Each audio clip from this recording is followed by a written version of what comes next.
Usai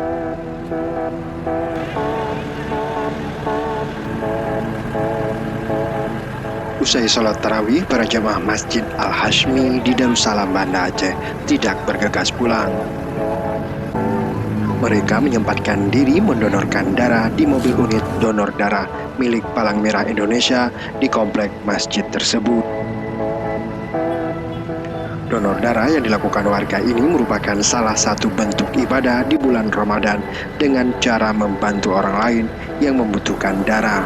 Terlebih saat ini stok darah di Palang Merah Indonesia Banda Aceh tidak stabil.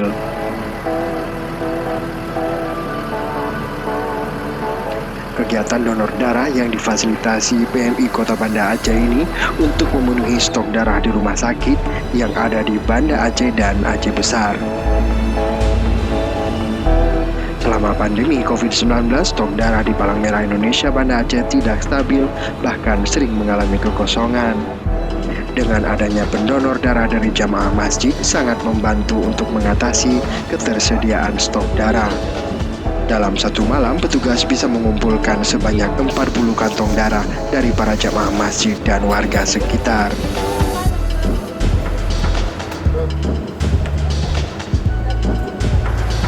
Stok nggak stabil selama ini, kadang-kadang ada, kadang-kadang nggak, tergantung permintaan juga dari rumah sakit.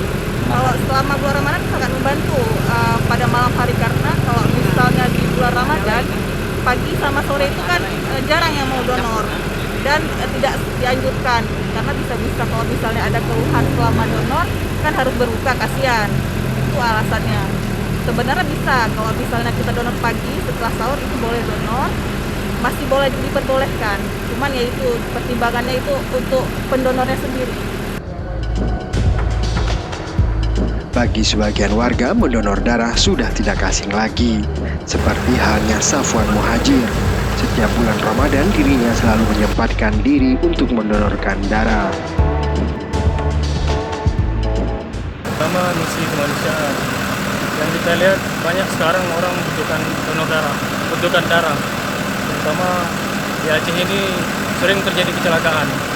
Jadi karena misi kemanusiaan tadilah yang membuat kita termotivasi untuk donor darah. Sebab nggak khawatir nih kan, donor darah nih menguras energi yang besar nih kan, besok puasa itu kan pernah merasa khawatir nggak ya? Ya awalnya kita khawatir Bang, tapi setelah melihat dari manfaatnya jauh lebih besar dibandingkan dengan rasa khawatir kita tadi, sehingga termotivasi juga dan mendorong kita untuk donor darah. Berdasarkan pengalaman tahun-tahun sebelumnya, stok darah selama Ramadan berkurang, sementara permintaan darah meningkat. Sejauh ini, PMI Banda Aceh terus berupaya melakukan kerjasama dengan berbagai pihak dengan cara terjun langsung ke lapangan.